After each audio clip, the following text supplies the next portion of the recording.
안녕하세요. 우리모두 10대 보는 라디오 1년 장소의 우사기입니다. 많이 기다리셨습니다. 저도 이제야 V점프 9월호를 손에 넣고 드래곤볼 슈퍼 코믹스 62화를 보게 되었습니다. 그러면 이제부터 드래곤볼 슈퍼 코믹스 62화 2부를 시작하겠습니다.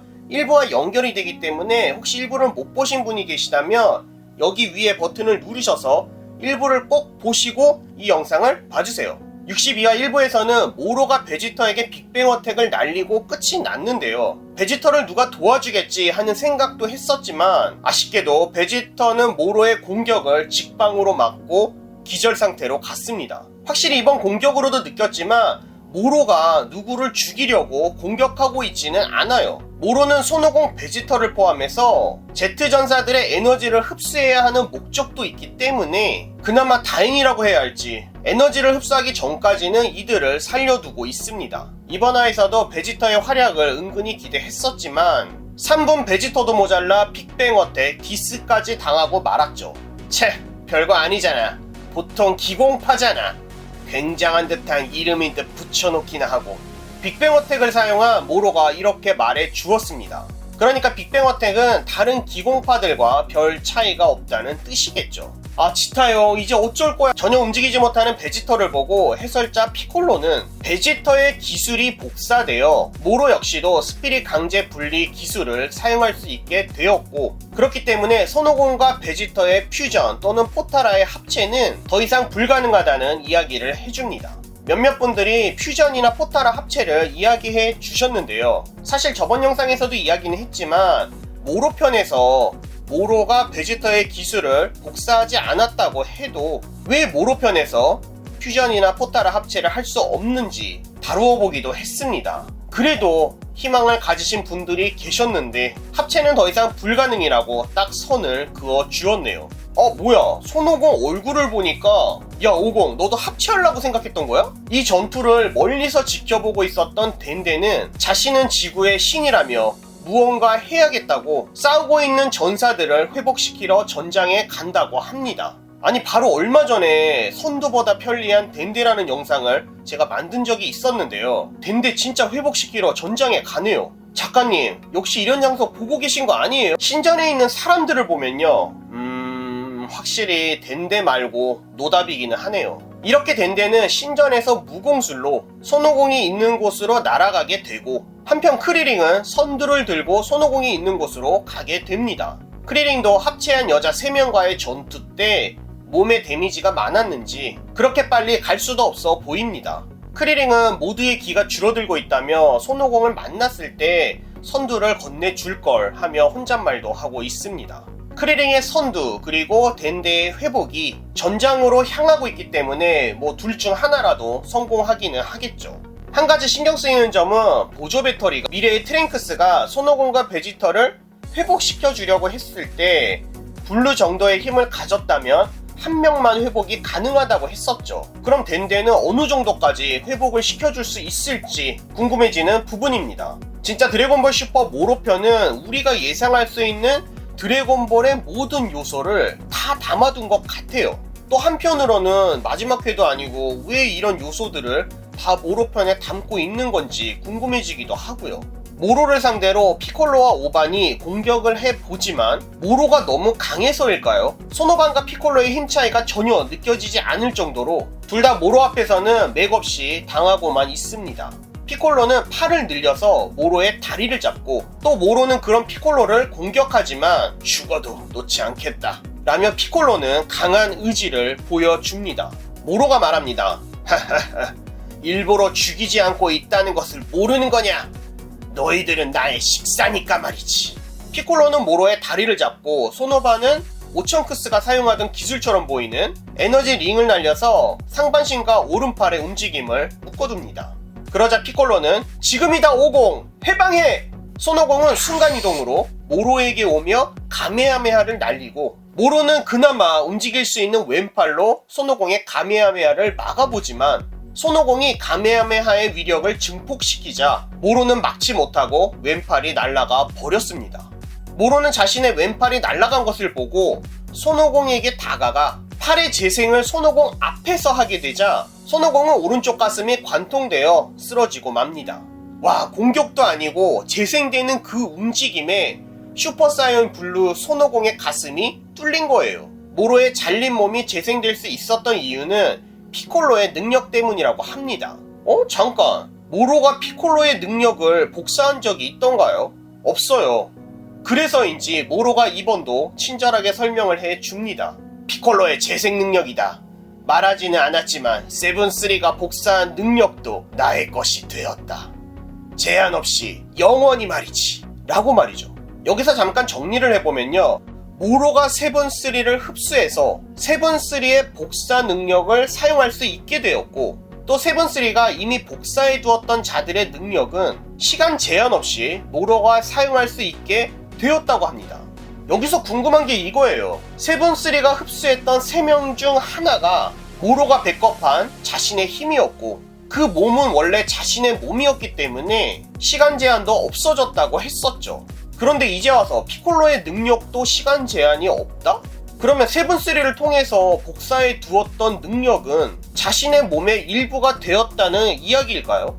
그렇게 따지면 손오반도 모로의 몸의 일부가 되었는데 얼티밋 모로, 슈퍼사이어인 모로도 등장할 수 있다는 힌트가 될 수도 있을까요?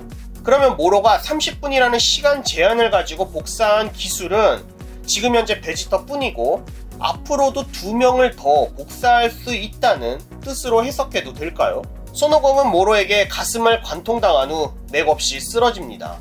곧 죽을 듯 보이는 손오공의 모습을 보고 모로는 멋대로 죽으면 곤란하다며 손오공의 에너지를 곧바로 흡수하려고 합니다. 이때 갑자기 손오반이 달려들어 모로를 공격해보지만 모로는 손오반의 공격을 막을 필요성도 못 느끼는지 전혀 막고 있지 않다가 손오반을 쳐다보지도 않고 펀치 한 방을 날려 손오반을 기절시킵니다. 셀전처럼 손오반이 분노를 해서 모로를 쓰러뜨리는 게 아닐까 하며 기대하신 분들은 아마 여기서 희망이 날아가 버렸겠죠. 피콜로는 어떻게 해야지 하고 고민을 하고 있을 때 텔레파시로 덴데가 피콜로에게 이야기를 합니다. 지금 거기로 가서 모두를 회복시켜 주겠다고 말이죠. 그런데 갑자기 모로가 어떠한 반응을 보이게 되고 피콜로는 순간적으로 모로가 텔레파시를 들을 수 있다는 것을 직감하고 덴데에게 텔레파시를 관두고 또 여기로 오지도 말라고 합니다. 모로는 혹시나 하는 마음에 전장에 큰 배리어를 만들어 놓습니다. 그러니까 아무도 이 안에 들어올 수 없고 또 아무도 이 안에서 밖으로 나갈 수 없게 말이죠. 작가님, 이번에는 심슨 가족 오마주예요. 물론 덴데와 크리링은 이 배리어 밖에 있었고 이 배리어 때문에 손오공을 도와주러 갈 수 없다는 것을 알게 됩니다. 한편 모로는 디스코를 하듯 손가락 하나씩으로 17호와 18호를 한 방에 쓰러뜨리고요. 피콜로는 이제 이 방법밖에 없다 생각을 했는지 갑자기 자코에게 이 싸움에 휘말리게 해서 미안하다며 사과를 합니다. 자코는 자코답지 않게 지구는 자신이 맡은 구역이라며 싸우다 죽는다 해도 상관없다고 이야기를 합니다. 맞아요. 피콜로는 자폭을 생각했습니다. 모로를 죽이기 위해서 그 누군가 희생이 된다고 해도 제트 전사들이라면 아마 이해해 주겠죠. 하지만 피콜로는 자폭으로 인해서 자코까지 죽을 수 있기 때문에 미안하다고 미리 사과를 한 것이겠죠. 아마 피콜로도 보통 상태에서 자폭을 했다면 지구가 날아갔겠지만 모로의 배리어 덕분에 지구에 큰 피해를 주지 않고 자폭이 가능해졌습니다. 그리고 자폭을 하려는 찰나에 피콜로는 모로의 마관 광살포를 맞고 쓰러집니다. 와, 이쯤 되면 피콜로가 보통 민폐가 아니죠. 차라리 이 전투에 등장하지 않았더라면 제트 전사들이 조금 더 수월하게 싸울 수 있었을 텐데 말이죠. 물론 모로는 피콜로의 에너지도 흡수해야 되기 때문에 피콜로를 죽인 것 같지는 않습니다. 기절 상태겠죠. 마지막 남은 것은 자코 뿐입니다. 그런데 먼저 덴데 이야기를 하고 다시 자코 이야기로 돌아올게요. 덴데는 배리어 안으로 들어가고 싶어 하지만 들어갈 방법을 몰랐습니다. 자신은 지구의 신으로서 실격이라며 자책하고 있을 때 천사의 복장을 한 누군가가 배리어를 열어줍니다. 누굴까요? 덴데가 무슨 이유인지 그 천사를 보면서 당신은? 이라며 놀랍니다. 맞아요. 확실히 옷 모양만 보면 메르스 같습니다.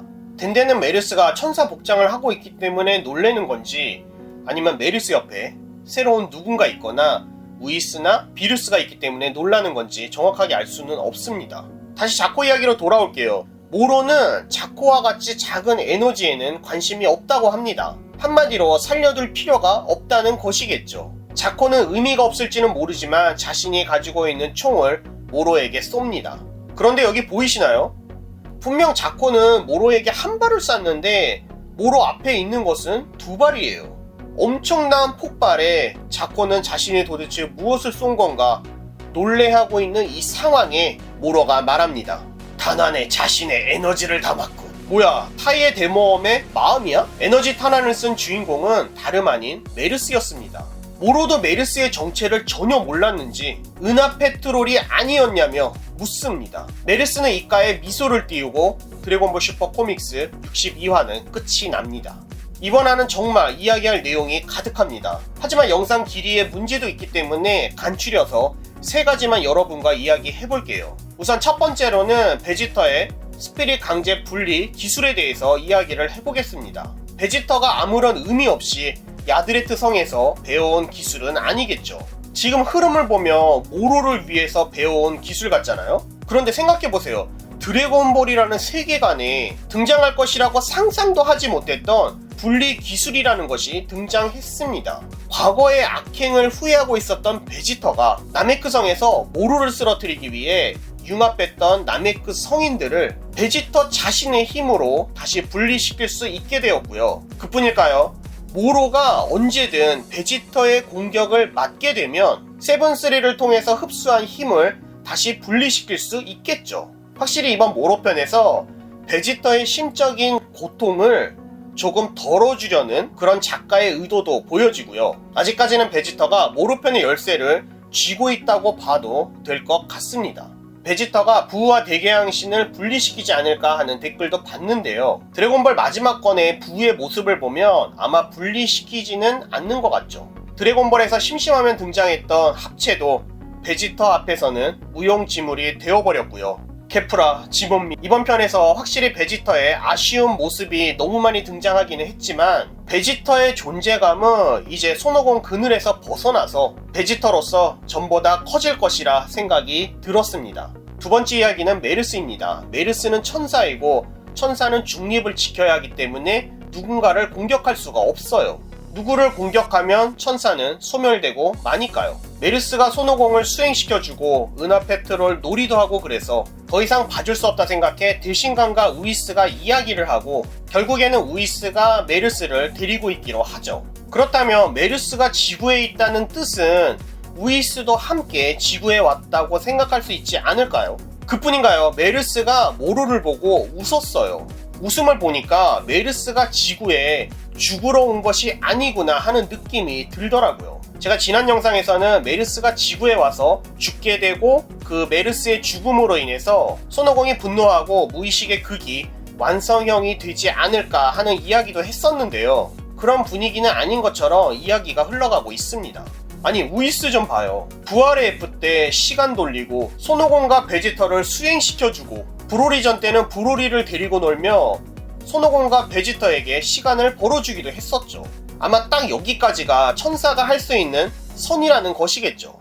메르스가 덴데를 베리어 안에 넣어주었어요. 그때 메르스와 덴데가 같이 있었다고 하면 메르스가 모로에게 왔다는 것은 덴데도 이 전장에 왔다고 생각할 수 있겠죠. 아마도 메르스는 죽으러 온 게 아니라 덴데를 보고 시간을 벌어주러 온 거예요. 그리고 그 사이에 덴데는 제트전사들을 부활시키려고 하겠죠. 물론 쓰러진 전사들이 다시 부활한다고 무슨 도움이 되겠냐 하시는 분들도 계시겠지만 메르스가 있다면 이야기는 완전히 바뀌게 돼요. 예전에 메르스가 끈끈이와 같은 무기도 사용해서 모로를 붙잡아 둔 적도 있었죠. 메르스는 천사이기 때문에 은하 페트롤에 있을 때도 직접적인 공격은 아마 할 수 없었을 거예요. 메르스는 자신의 빠른 움직임을 통해서 자신의 팀을 서포트하며 적을 붙잡거나 저지하거나 그래 왔었겠죠. 덴데가 손오공과 베지터를 회복시켜준 후에 손오공과 메르스가 어떻게든 모로의 움직임을 저지시키거나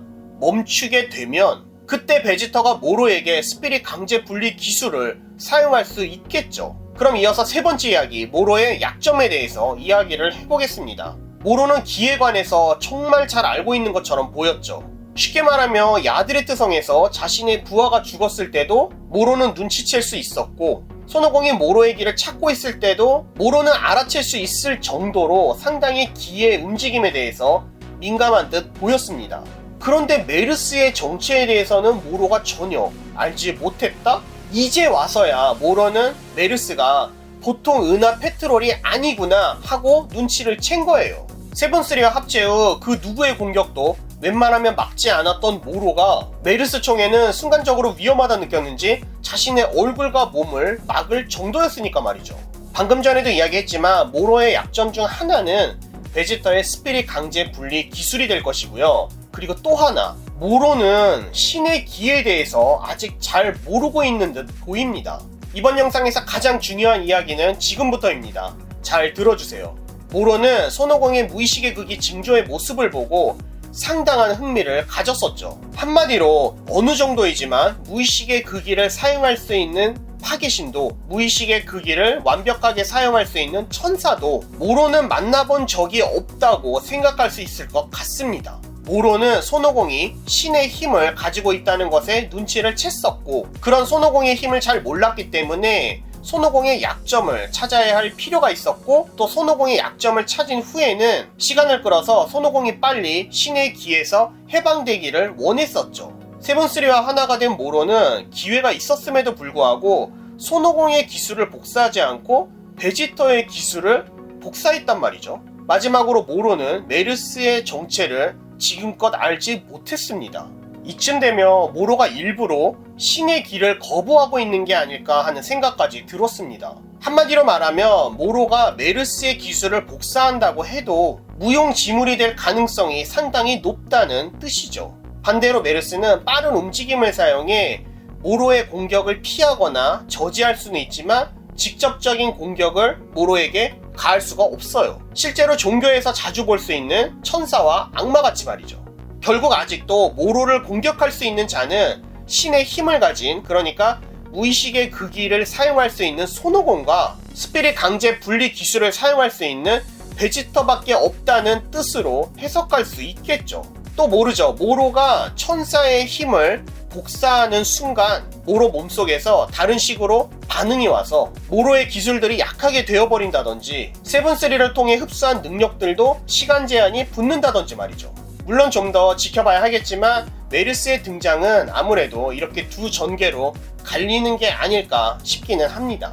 비루스를 기대하시는 분도 많은데, 물론 비루스가 등장할 수도 있겠죠. 자신이 좋아하는 음식이 가득한 지구가 없어지는 것을 보고 싶지는 않을 것 같아요. 힘이야 모로보다 약할지는 모르겠지만 파괴라는 기술을 사용할 수 있으니까 말이죠. 하지만 그동안의 떡밥들을 생각해보면요, 이건 너무 단순한 전개 같아요. 뭐랄까, 그동안 손오공과 베지터는 무엇을 한 것일까? 제트전사들이나 메르스는 그동안 뭘 한 것일까? 자마스전에서 전황 호출로 느꼈던 그 찝찝함과 그 허무함을 다시 한번 만드는 일은 없었으면 좋겠습니다. 그럼 이번 영상 정리해볼게요. 모로가 누군가를 또 흡수하거나 하지 않는 이상 아마 지금 최대의 힘까지 온 것 같습니다. 이제 모로의 힘은 다 보여주었으니까 어떻게 이 모로를 처리할까 하는 부분이 남았죠. 한 가지 염려되는 게 크리링이에요. 모로 편은 그동안 드래곤볼의 오마주나 상당히 많은 요소들이 등장을 했었죠. 지금 모로에 베리어가 있기 때문에 크리링이 손오공에게 가려면 베리어가 깨지거나 아니면 어떻게든 베리어 안에 들어가는 방법을 크리링이 찾아야 하는데, 메르스가 죽어서 손오공이 분노하고 그로 인해서 손오공이 무의식의 극이 완성형에 간다는 것보다는 크리링의 죽음이 조금 더 가깝지 않을까 하는 생각이 들더라고요. 나메크성에서 크리링이 죽어 손오공이 슈퍼사이어인이 된 것처럼 말이죠. 여러분은 모로의 약점이 무엇이라 생각하시나요? 메르스가 전투에 참여하게 된 이유는 무엇이라 생각하시나요? 비루스도 역시 이 싸움에 참여하게 될까요? 이번 전투에 희생자가 등장할까요? 그러면 그 희생자는 누구라 생각하시나요? 마지막으로 손오공이 모로 편에서 무의식의 극이 완성형을 보여줄 것 같다고 생각이 드시나요? 여러분의 생각도 알고 싶습니다. 댓글을 통해 자유롭게 남겨주세요. 이번 영상 재미있으셨다면 좋아요, 구독이 아직이시라고요? 구독, 알림 설정 부탁드립니다. 언제라도 영상으로 알고 싶으신 드래곤볼에 관한 궁금하신 점이 있으시거나 여러분만이 알고 계시는 드래곤볼에 관한 제보가 있으시다면 언제라도 이메일이나 댓글을 통해 알려주세요. 저는 다음 영상에서 다시 찾아뵙겠습니다. 영상 시청해주셔서 감사합니다.